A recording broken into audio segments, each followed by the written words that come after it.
77 WABC invites you to a family fun day and softball showdown on July 20th with net proceeds benefiting Shriners Children's. John Sterling will call the game as the FDNY takes on the NYPD with special guests Dwight Gooden, Art Shamsky, 77 WABC hosts including Sid Rosenberg, Anthony Cumia, Lionel, Dominic Carter, and many more. For more info and to buy tickets, go to ShrinersChildren'sChampions.org. That's ShrinersChildren'sChampions.org. The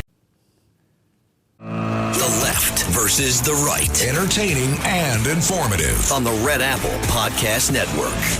It's the left versus the right here on Saturday afternoon. David Paterson wishing you a happy July 5th. For those of you who had a great July 4th, for those of you who are recovering from July 4th, we are happy to have you joining us here on the left versus the right. And we have an outstanding guest with us today. He is none other than the chair of the New York State Republican Party. He has served this country in the military. He has served this country in government. Just about everything that you would want to do, he has done it. I even heard that he broke all records in every athletic endeavor that he ever participated. And it is my dear friend, Ed Cox. Welcome to the show. Governor, I was with you. You're very gracious until that last comment. And that killed the Louis, but you're very gracious, Governor. And so why don't you lead off, since this is your show? What topic do you want? I want to talk about the issue of party politics. Not even as much the policies and not even as much the strategy, but just how the politics work within parties.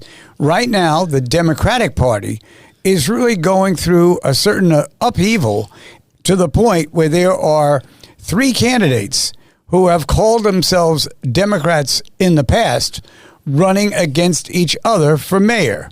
That would be Zohran Mamdani, who won the Democratic primary, Andrew Cuomo, the former governor, and Eric Adams, who is currently mayor of the city of New York. Now, at a different time, they would all be supporting each other or whoever won the primary, but because of the independent lines that Mr. Cuomo and Mr. Cuomo took, and also Mr. Adams took, it's really complicating this whole situation. So the best place sometimes to go to get advice on this type of situation is from someone who is currently in a different environment. Ed Cox's Republican Party is on the ballot in November in the personage of Curtis Sliwa, who is raising a lot of money and shocking a lot of people that he's made it this far and would have to be considered in a four-way race a contender. So we'll look at all of that. But after the ballot count and trying to figure out who won the primary, which ended on Tuesday when Zohran Mamdani was declared the winner. What are your feelings, Ed, about the next few months? Well, Governor, Zohran Mamdani's victory in the Democrat primary, which came as a huge surprise. Everyone assumed that Governor Cuomo would, in fact, be the clear victory. I assumed it. I endorsed him. I didn't assume that. I thought he had a lot of weaknesses to him. There is really, though, a sign of a bigger problem with your party. And that is that if you take a look at it nationally, Bernie Sanders and AOC have their oligarch tour going around the country, and AOC is actually being talked about as a presidential candidate.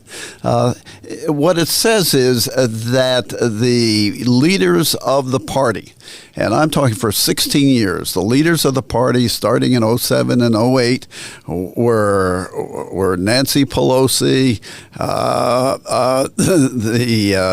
Barack Obama, Joe Biden, and Hillary Clinton. And they have failed the party and failed the country with their policies in such a way that they are discredited even in their own party. And because in 2020, the logical outcome of Trump's victory in 2016 was that Bernie Sanders should be the candidate. But he was frustrated by the action of former President Obama, who wanted to anoint someone, and he picked Joe Biden, who clearly was not competent to make the run or be president. In the primaries, in the Iowa caucus, he came in fifth. In New Hampshire, he came in fourth. The people took a look at him and said, no, as much as we love him, he's not going to be our candidate. And in South Carolina, working with the Congressman Clyburn, Barack Obama fixed it for Joe Biden and moved out the other moderates, and COVID came along and Biden could hide in his basement, and he became president of the United States. And the results were disastrous, not only for the country, but for the Democrat Party. With the leaders really discredited, the activist left is going to have their day, and they're having it now in a very, very strong way, much stronger than it would have normally been in the normal process of elections. And Ed, I think in addition to that, the fact that the eventual candidate in 2016, who was Hillary Clinton against Donald Trump, really came into her candidacy under a cloud of what these leaders had done to other candidates who'd worked hard. It wasn't Hillary's fault, but they just decided she was going to be the candidate, and nobody else was really allowed to say anything about that. The convention was, probably had the lowest TV ratings it ever had because of that. And sometimes in political parties, the minority voices will cooperate, but you have to let them be heard. You have to let them say what they think. And then inevitably, I think if they had done that for Sanders, he possibly might have been the candidate in 2016. I think that Donald Trump would have beaten him. And inevitably, Donald Trump beat Hillary Clinton. But what's happening here in New York City is that kind of power, that kind of capacity to influence people in the Democratic Party is not what it had been in previous years. So you get candidates like Zoran Mandani, who runs, and no matter what he says, no one in the Democratic Party refutes it, except that the people who agree with him continue to make these statements, which would have been intolerable at other points in history. But somehow he wins the primary with 43% of the vote, 6 points ahead of Andrew Cuomo, and then doubles that number when the ranked choice voting comes in, and he winds up winning 56 to 44%. And for those who don't understand, it's not that the other candidates didn't get any votes. It's that if none of them got 15% of the vote, they're not listed. So that's why I only have two candidates who were really having any chance at all when they counted the ranked choice voting votes. So now here we are in a general election, and I'd have to say, Chairman Cox, that you look especially dapper today. You seem like you're exuding happiness. You just have that effect that something great might be coming your way. And would that be that you think that with the right money and the right support that the former head of the Guardian Angels and my husband-in-law, Curtis Sliwa, could win the Republican Party? Going back to your observation about the 2016 presidential election, your observations were just very interesting. I hadn't thought of it. I saw it, things that were a little bit more on the surface, and that was that Barack Obama's anointing of Hillary Clinton was just a bad choice. She may have been a competent Secretary of State, but she's not a competent politician. And she was actually at the end of that race. She was campaigning in Arizona to try and pick up Arizona, while Donald Trump was working the Rust Belt from one end to the other, talking about the lost jobs because of China and immigration, really pounding that home.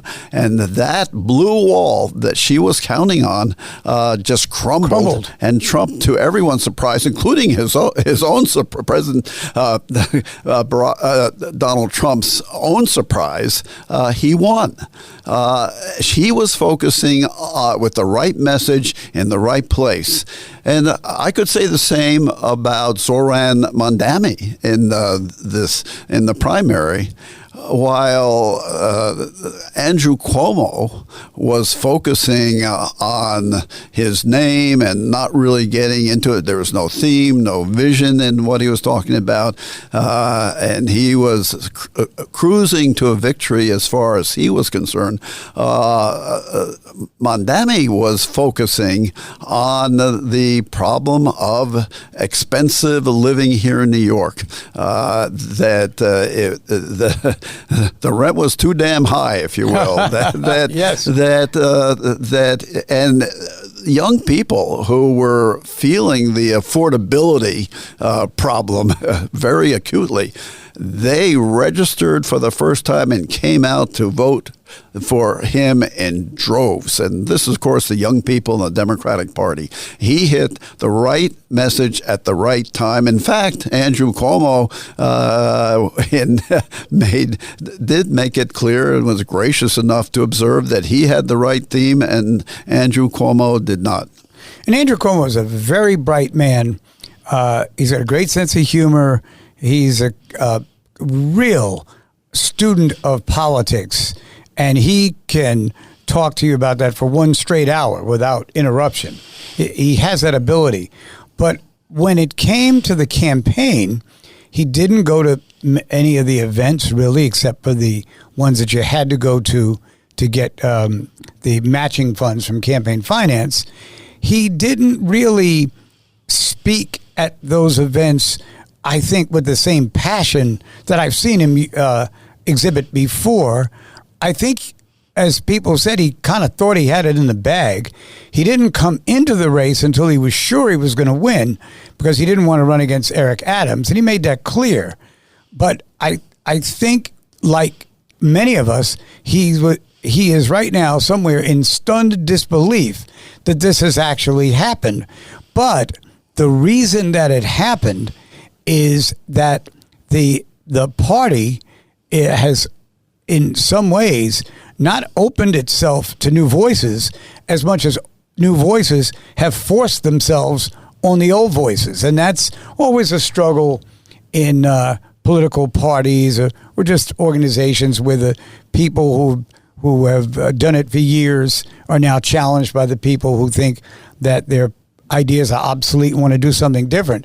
But that's really, I think, where the primary vote came. In a one-on-one in a general election, I still think Andrew Cuomo would beat Mondani, but it's not going to be a one-on-one. It's 5 people who have qualified to run in that race. And so you take your candidate, Curtis Lewa, 28% of the vote in 2021. Eric Adams got 72. So you could say that was a landslide. But when there are 4 other opponents and 100 is the number we're shooting for, 28 is looking pretty good. Well, yes, Governor, and our candidate, Curtis Lewa, is now coming to the fore. The focus has been completely on the Democratic primary to date. Now they're going to focus on the fact that there's 1 Republican and 3 Democrats. I kind of like that. I thought you would. Especially when it's first past the post, as they say in Britain. That is, a plurality wins. This is not a ranked choice voting situation. This is just who gets the most votes, and it's going to be a plurality. It's not going to be a majority. And one Republican, a Republican who ran before knows the ropes, has been 40 years. He has actually been to every subway stop, believe it or not, in New York City. He has been to every one of the 350. So have I, because I get lost a lot when I try to go in the subway. That's what happens when you're when you really work the city the way Curtis Lee, as a guardian, as leader of the Guardian Angels, and then figuratively on WABC as a radio talk show, working on the issues, answering questions from the public. This is a candidate who knows the ropes, knows the city, loves the city, and he is in a good situation to, in fact, against 3 Democrats, to end up as the victor. He certainly is. Now, let's assume for a moment, because it's possible, that he wins. What do you think would be the issues that he would want to address as mayor of the city of New York? Well, the first issue, of course, is crime. Crime is a leading issue, and the left, having in 2018 not only taken over everything in Albany, but the AOC types in primaries defeated 6 independent Democrats, to everyone's surprise, and 2 more dropped out before 2020. That's 8 independent Democrats who would often vote with the Republicans in the Senate. And that, through the fear of primaries into a number of other legislators, and the party, once they had all the power in Albany, really for the first time in a century, because they got a majority and then a supermajority in the state Senate, they moved to the left. Passed criminal laws, so-called reforms, such as cashless bail, raise the age, and tougher discovery laws that enable many criminals just to go free because of a minor non-disclosure of some piece of evidence. With respect to crime, of course, it went up. It became a revolving door, and that is, I think, going to be the most. But I think there's a second issue here, and that is the fiscal state of New York. Yes. New York, absolutely, is really in deep trouble fiscally. We've been through this before, Governor. You and I have been, and it is not pretty. Well, at this point, I have to raise my hand for those of you who are listening on the radio. And I'm raising my hand because I ran to become the minority leader of the New York State Senate in 2002, and I won. And when I won, I said that I had a 6-year plan to take over the majority of the state Senate, 2004, 2006, 2008. 2004 and 2006, I took 3 seats from the Republicans each time.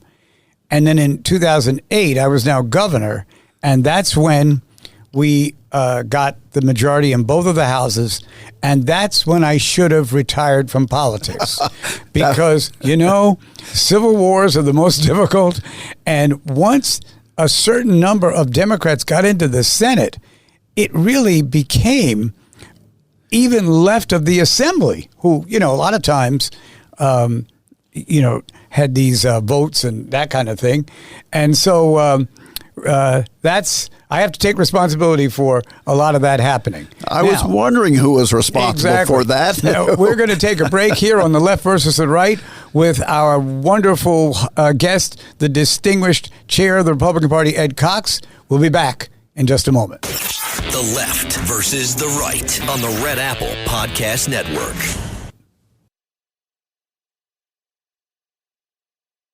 77 WABC invites you to a family fun day and softball showdown on July 20th with net proceeds benefiting Shriners Children's. John Sterling will call the game as the FDNY takes on the NYPD with special guests Dwight Gooden, Art Shamsky, 77 WABC hosts including Sid Rosenberg, Anthony Cumia, Lionel, Dominic Carter, and many more. For more info and to buy tickets, go to ShrinersChildren'sChampions.org. That's ShrinersChildren's SportsChampions.org. Greg Kelly here for Colonial Metals Group, China's leading the largest anti-American alliance since World War II, one that's already dumped U.S. bonds, grabbed 43 million acres of our farmland, and is plotting to dethrone the dollar. That's why IRA and 401k savers are protecting their savings with gold. Go to freegoldguide.com/Kelly or call 800-655-5186 for your free gold guide on how to protect your wealth with gold 100% tax-free. Rated T for teen. Each year, thousands of adults lose their shred. It's an epidemic simply known as shred loss. But it doesn't have to be this way, because rekindling your shred is as easy as playing the new Tony Hawk's Pro Skater 3 and 4. And with new parks, cross-platform multiplayer, and sick new game modes, we can put an end to shred loss everywhere. Get the new Tony Hawk's Pro Skater 3 and 4 and show the world that the shred's not dead. Pre-order Tony Hawk's Pro Skater 3 and 4 and play the Foundry demo. This episode is brought to you by San Pellegrino Ciao, a new kind of flavored sparkling water. The kind made with real fruit juice, a pinch of Sicilian salt, and the sparkle of the Italian sun. With no added sugar and just 10 or less calories per can, enjoy. With love, from Italy. By San Pellegrino Ciao now.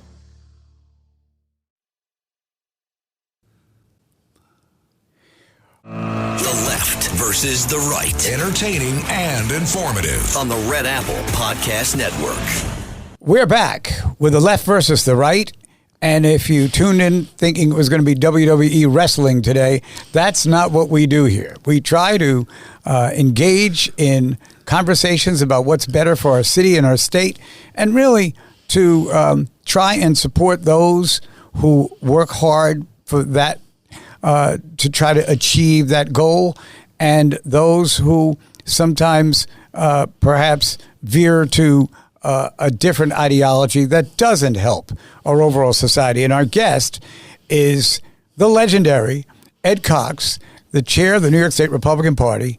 He was first elected chair in 1944, and he has served for many years.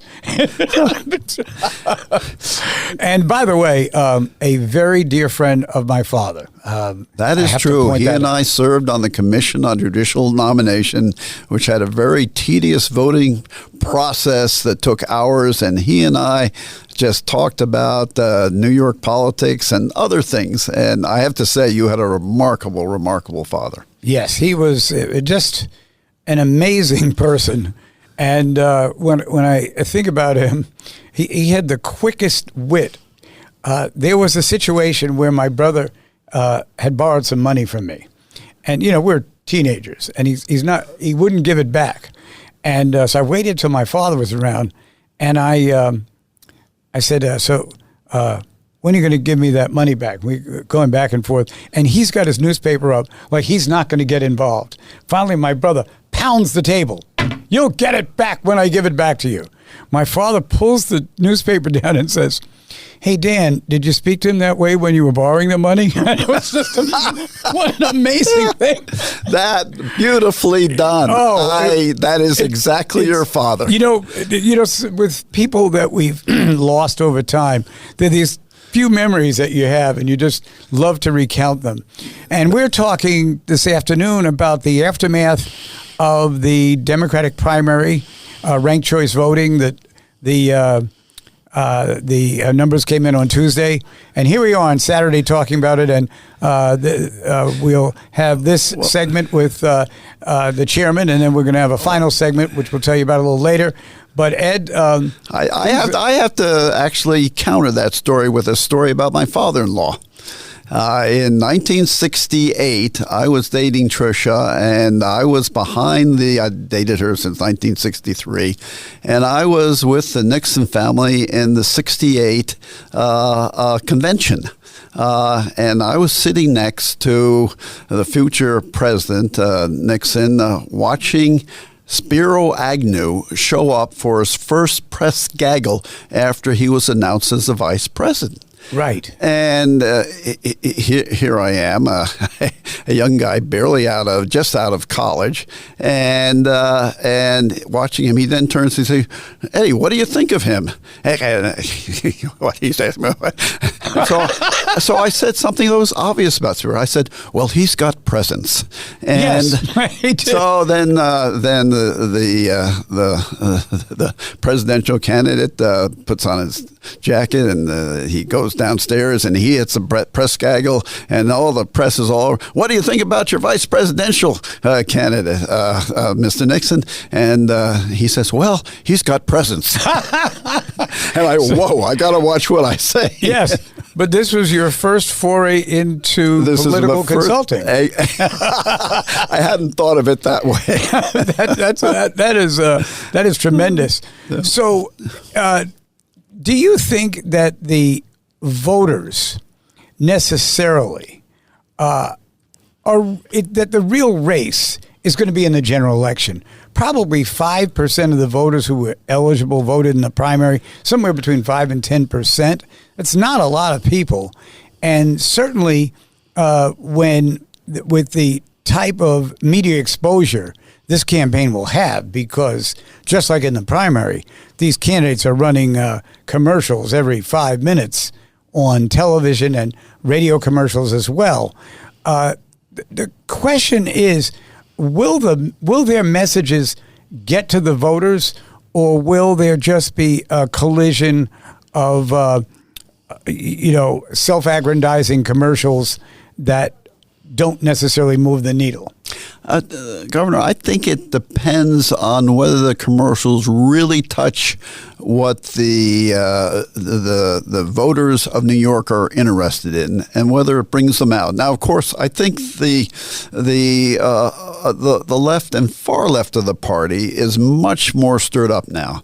I think they see their chance, their day in the sun, their chance to have a presidential candidate. Their candidate has won the primary in a huge, surprising upset, and he appeals directly to their ideological whim at the moment. They're young people who are very idealistic, and they like someone who's full of energy with a great smile and saying things that say they're going to make life less expensive for them here in New York. Freeze rent, free bus rides, grocery store, government-run grocery stores where you can buy cheap groceries. Somehow that appeals to the activists at this point, and but the regular Democrats are discouraged because they have been failed by their leaders. That's a candidate that's in a lot of trouble, who took the time to call the chair of the party while he's doing this interview. It's amazing here on the left and the right. You never know what's going to happen next. But I agree with you, Ed. And also, I think part of it is there's going to have to be at some point a delineation between those candidates who talk in absurd extremes, who make promises they know they can't keep, raise hopes they can't fulfill, and all around hurt the process, because there are a lot of impressionable people, particularly young people these days, because the turnout in the primary were a lot of young people in this last president. It was huge. Newly primary. Registered people had not voted before.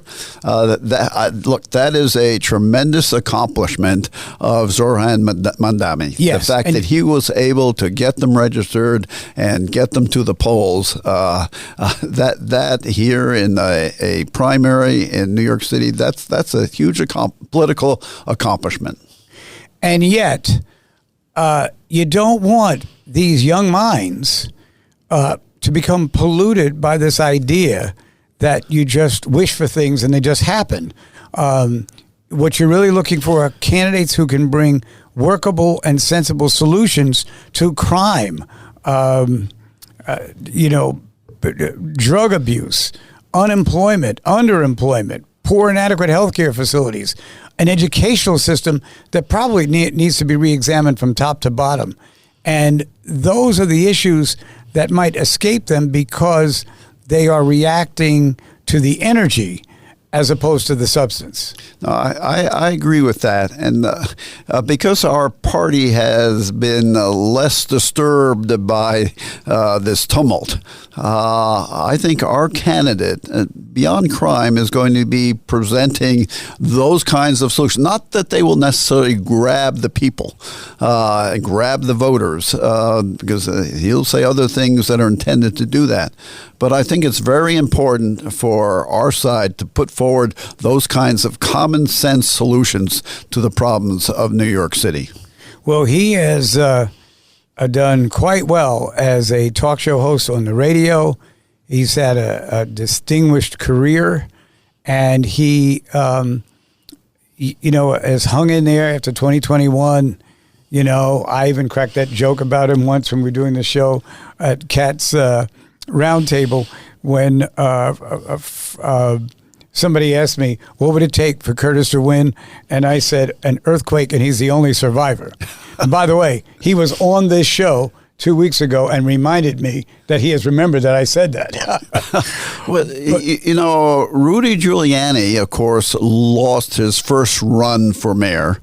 And in between, he consulted with the Manhattan Institute and got some good ideas and presented those ideas. And then he squeaked out a win 4 years later in 1993.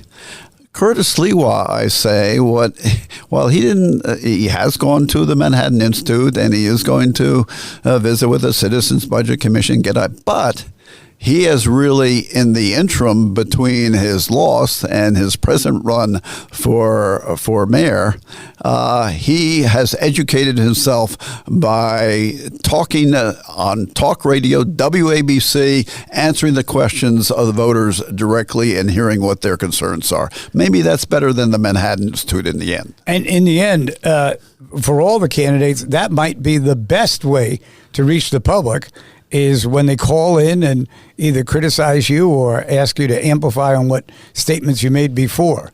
So there's no doubt about that. And what I think is interesting, a lot of people are very upset by what's going on. I did a little piece with Greg Kelly a couple of days ago, and they really feel like this is the world coming to the end. It may really not be that way. It might just be a way of ferreting out how management of the city should work as opposed to how it hasn't worked. And I think that will be the real prime issue, that a candidate who wants people to know they know how to run the city. They, when you have a major flood or a huge snowstorm, they'll know what to do. It isn't just policy. It's just reacting to the situations that occur around them. And I'll have to say, they've got a pretty good group of candidates running. The problem is they're going to run into each other. Well, it's very interesting looking at the other candidates. Of course, one of them is the present mayor, Mayor Adams. And he is adjusting, including adjusting his staff, that his initial staff took quite a drubbing for not being competent and doing a little bit of grifting here and there. But he now has brought on as his first deputy the former chief of staff to Mayor Giuliani, Randy Mastro. That couldn't have made a better choice. And he, as a result, some very good people who had come in the interim to help when they're about to. Well, they're coming back. They're staying where they are, and he has done what he's had to do to adjust to the situation going forward. To say, look, I'm interested in getting the substance right. Absolutely. Originally he was nominated for another position, and the city council had a hearing, and I went down at 8:30 in the morning to testify for him. I wound up speaking at 9:15 that night, 13 hours, and I talked for 5 minutes, and they said thank you and dismissed me. but I'm going to remember every single one who was sitting there that did that. Well, good for you doing that, Governor, because he deserved that. I mean, this is a very capable chief of staff Absolutely. to Mayor Giuliani, and gave his all for the city, then went into private practice, did very well in private practice with a major firm, and then the call came. That was for the position of corporation counsel, right, where the approval of the city council was necessary, and they ignored his qualifications that I'm sure you presented very well in your 5 minutes, and just they were not going to give Mayor Adams anything that he wanted. But for first deputy, there's no approval necessary. The mayor gets his choice of first deputy, and he is back in that chair, running the administration under the mayor. Well, Ed Cox has not only been a successful chair of the Republican Party and has been someone whose voice is heard and recognized all over the city and state for the last couple of decades, but he's also a good friend who has delayed his trip to the Hamptons. Here we are Saturday, the day after July 4th. He delayed his trip so he could come here and be on the left versus the right. He's in a hurry, so we're going to let him go right now. We'll be back with the final segment in a few minutes. But Ed, thanks for joining us, and please, one day, let's do it again. I hope you had a great 4th and happy 5th of July. Thank you. The Left versus the Right on the Red Apple Podcast Network.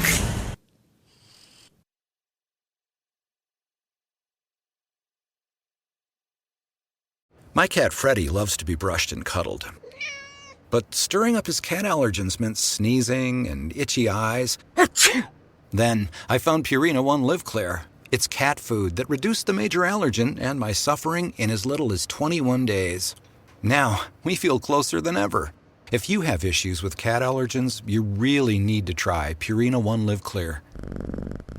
Try new Purina One Live Clear today. Purina One, a difference from day one. Meet the most capable CR-V Honda has ever dreamed of. The all-new CR-V Trail Sport Hybrid. With all-terrain tires and available enhanced traction control, it's built for wherever the day takes you. Heated front seats and a heated steering wheel, ideal for winter drives and crisp early starts. And with generous cargo space, it's ready for big gear and even bigger getaways. The CR-V Trail Sport Hybrid. Learn more at honda.com/CRV. Ray-Ban Meta glasses are powered by Meta AI, so you can get real-time answers. Hey, Meta, how bougie is Jade Garden? It's a trendy spot. What's a color that pairs with this top? Consider dark, earthy colors, charcoal or black. What are some good first date topics? Consider discussing favorite travel destinations or your favorite books. Get suggestions, inspiration, and answers from your glasses. Ray-Ban Meta glasses. Iconic style meets Meta AI.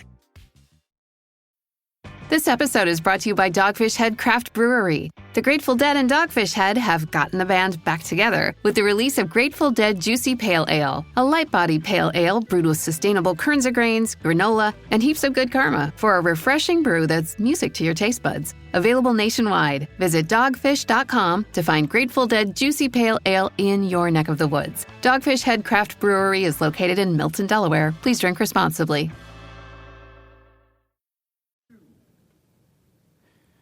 The Left versus the Right. Entertaining and informative on the Red Apple Podcast Network.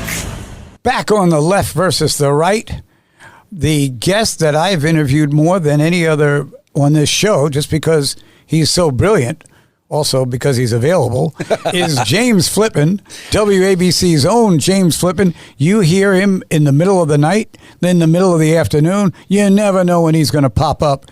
But he was kind enough to pop up here as Ed Cox is riding out to the Hamptons nice. Now. You and I are stuck here. Maybe we'll go out and find a hot dog after the show's over. But, we could do that. They probably have some left over from the hot dog eating contest, right? I mean, but we talked about the mayoral primary and ranked choice voting and all that last time you were on. But now here we are just about 2 weeks from that time here on Saturday, July 5th. And the question is, where do you think this campaign is going? And what do you think of Ed Cox's prediction that Curtis Sliwa has the best chance to win because he'll have the money? And then it's just the the 5 candidates. He got 28% in 2021. 28% wasn't great when Mayor Adams got 72%. That was his landslide. But if the 5 candidates in a race, 28% is looking pretty good. I think it's well said, Governor Paterson, and thanks for having me on. It's always a pleasure to be here on the left versus the right. But from the right-leaning perspective right now, I think that Ed Cox makes a really good point. I think that there's some danger in trying to totally transcribe the results of 2021 on 2025 for a few different reasons, right? The political landscape has changed. In 2021, Eric Adams was a very formidable candidate for various reasons. We were just coming off the death of George Floyd and the way the city and the country at large had reacted to that. Right. Mayor Adams, at that time, Borough President Adams, was a former cop, happened to be black, spoke a lot about the need for law and order, spoke about the need for there to be respect between the citizenry and the cops and all this kind of thing. It struck a tone on both sides that I think people were very receptive to. And Adams didn't necessarily have to put forth a major campaign because it was kind of just accepted. Oh, this is a Democrat who, generally speaking, is kind of central. I could have made an argument at that time as to where his positions really were and whether or not that was accurate. But I think that the comparison between the city in 2021 and the city in 2025 is worth noting because of what happened with the migrant crisis, because of what happened with the Biden administration and the way that went a certain way, the fact that Trump came in and actually made some inroads in New York City during the most recent presidential election. So, yeah, I absolutely think that Curtis has a legitimate shot here, and maybe even to get higher than 28%. More than that, I think that people do this too much, Governor Paterson, where they imagine that politics is kind of like moving pieces around on a chessboard. And often, especially in the modern sense where communication is so widespread and the internet has taken down the barriers in terms of who the gatekeepers are, that it's really about passion.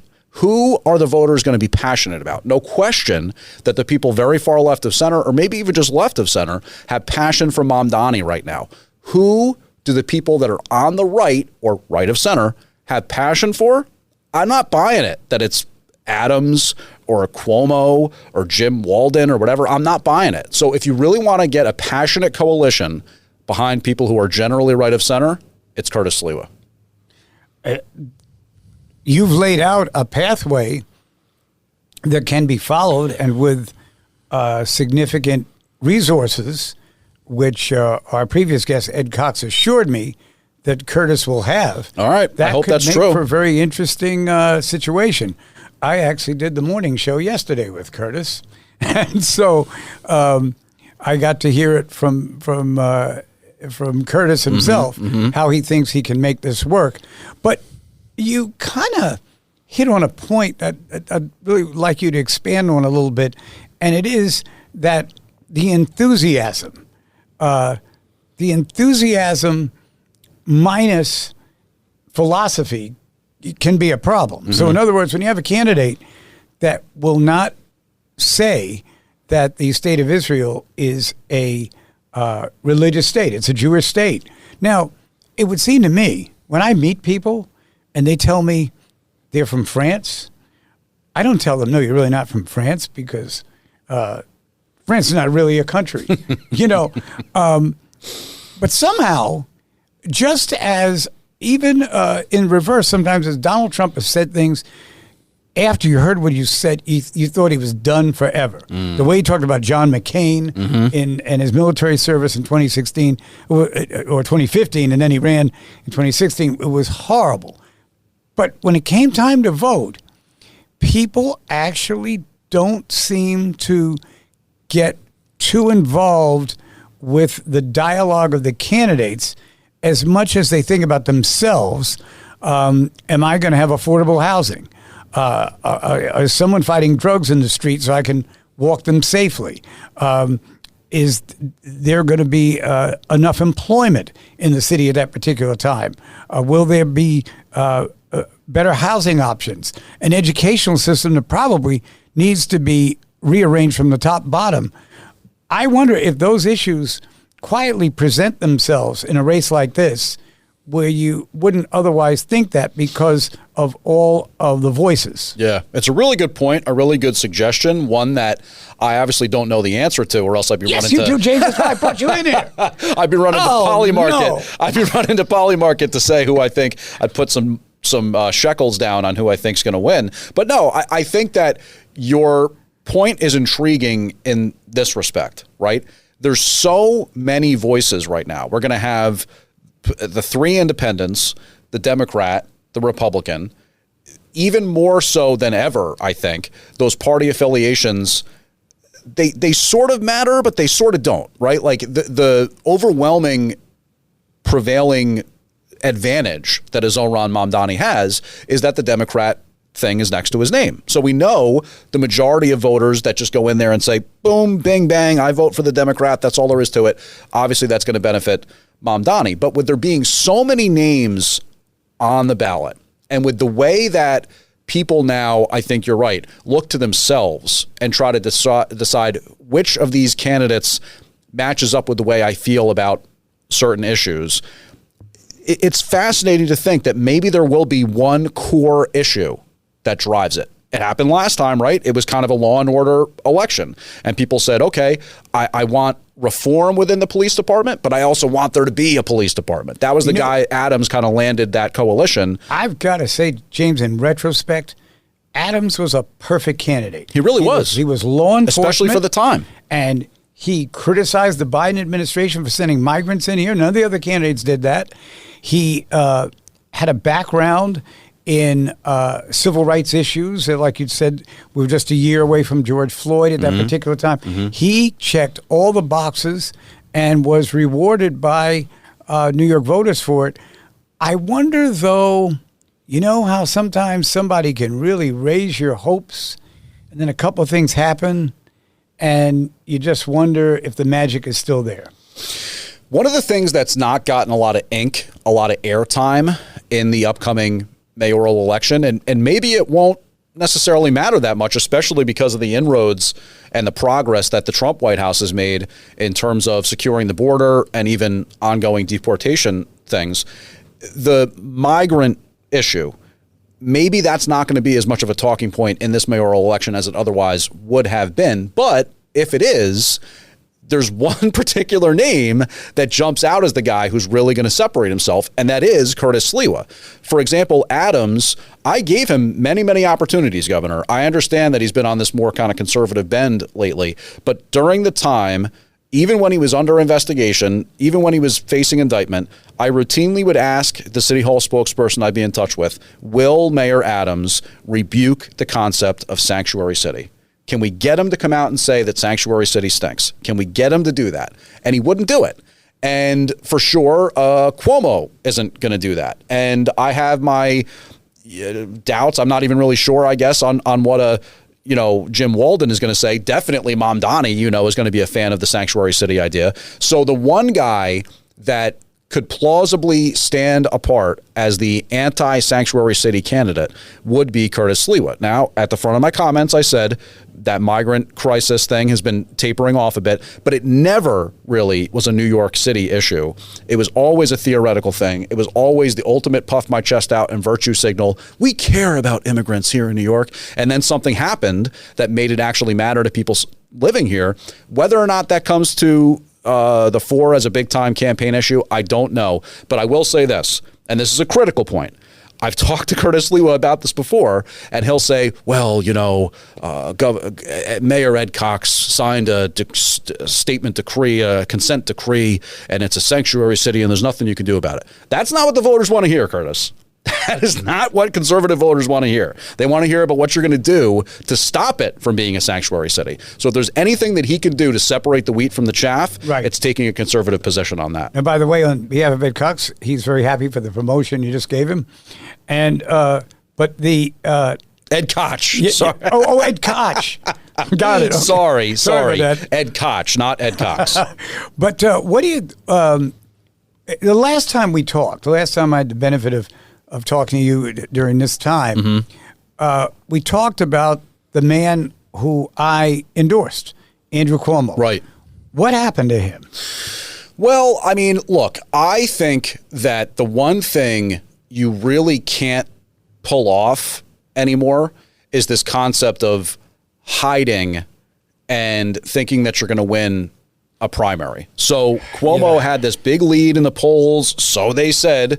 I don't know who these people are that the pollsters talk to. I still don't really think we should put anywhere near as much credibility in polls as we do. But the idea was that he had a lead and that all he had to do was kind of run the clock out and take a knee, and the clock at the end, when it was 0-0-0 on the clock, he was going to be the nominee. But he didn't really do much. He didn't give a lot of interviews. I didn't necessarily see him out doing a lot in New York City with a very public-facing way. All he had to do was call up any number of news organizations, and they were going to show up. He still got draw from like a news coverage perspective. He didn't use that to his advantage. And the primary is all about rallying the most hardcore radical supporters amongst that particular base. So if you were going to go out there and win the Democratic primary, it wasn't going to be about just, Donald Trump stinks. Donald Trump stinks. I can stand up to Donald Trump. That's old news. Nobody wants to hear that anymore. Well, one thing that I observed personally was in Harlem, the governor came there. They had a big flatbed truck. They had the elected officials up on the truck. This is kind of like the way they campaigned in the 70s. And they drive through the neighborhood, and the people, stop and wave to them and that kind of thing. When they did that, there weren't that many people out there. There was no one to really campaign to. Next thing you know, 2 days later, Mondani comes through the neighborhood. He talks to everybody, and he won Harlem in the primary. It's kind of like you wonder how that could happen. Cuomo won the Bronx. I believe he did. But Mondani pretty much won everything else by it not even being about his ideology. There is, like you said, just a prescription for how you get elected. And the more you can engage the people, the more they can hear from you. And one thing, I got this flyer, and the writing on it was big that even I could see. Yeah, okay. That it said, Mondani's this, Mondani's that, Mondani whatever. So I've got the flyer, and I turned the flyer over. There's a big picture of Mondani and his name, Zoran Mondani, and I realized this came from another campaign. So in other words, they were like too cute by half. By the time if you were not a voter who would have the type of interest I would have, you would have thought it was a Mondani advertisement. Yep. It just broke. I couldn't believe it. Yeah, it's sort of fascinating to watch that happening now too, Governor, where there's so much reaction and so much intense emotion and fervor in response to Mondani that almost makes me think, hey, where were you guys over the last 10 years? There's all this freak out from various business leaders, political leaders, supposedly the national party of the Democrats, the DNC. They don't necessarily like things moving so far to the left. What news or memo have you guys been reading? You barely got Bernie Sanders out of the race 10 years ago. Okay. You have every single member of the city council in New York City who's basically a clone of Mondani. So what about this is surprising? There needs to be a concerted effort to push back against the fairy tale that is socialist economics. And I hope Curtis Lewa can do that. I hope he's honest and frank about the financial troubles facing the city. And hopefully somebody tells the truth about the idea of if you're going to run free city buses, they're just going to continue to stink.